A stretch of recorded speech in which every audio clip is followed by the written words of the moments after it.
La CET comporte une part foncière et une autre part assise sur la valeur ajoutée. La CET est composée de la cotisation foncière des entreprises, CFE, assise sur la valeur de l'immobilier, la valeur locative du bien, et de la cotisation sur la valeur ajoutée des entreprises, CVAE. La CET est plafonnée à 3% de la valeur ajoutée des entreprises.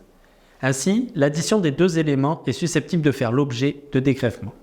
La CFE est une composante de la CET. Elle est assise sur la valeur locative des biens passibles de la taxe foncière et due dans chaque commune où l'entreprise dispose de locaux ou de terrains. La CFE est majorée d'une taxe additionnelle pour permettre le financement des chambres de commerce et d'industrie, les CCI. La CVAE est la deuxième composante de la CET, due par les entreprises et les travailleurs indépendants, générant un certain chiffre d'affaires. Elle est instaurée au profit des collectivités territoriales. Elle est assise sur la valeur ajoutée, produite au cours de la période de référence, et elle est déterminée à partir du chiffre d'affaires diminué des charges admises en déduction. Toute entreprise ou personne exerçant une activité professionnelle non salariée et dont le chiffre d'affaires est supérieur à 500 000 € est redevable de la CVAE, quel que soit le statut juridique, l'activité ou le régime d'imposition.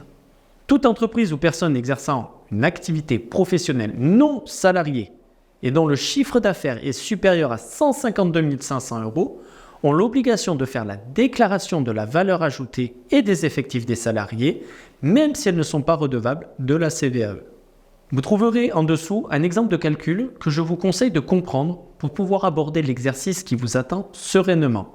Ce n'est pas compliqué, mais il faut être méthodique et attentif, comme pour tout le reste de votre formation. Nous nous retrouvons au prochain chapitre.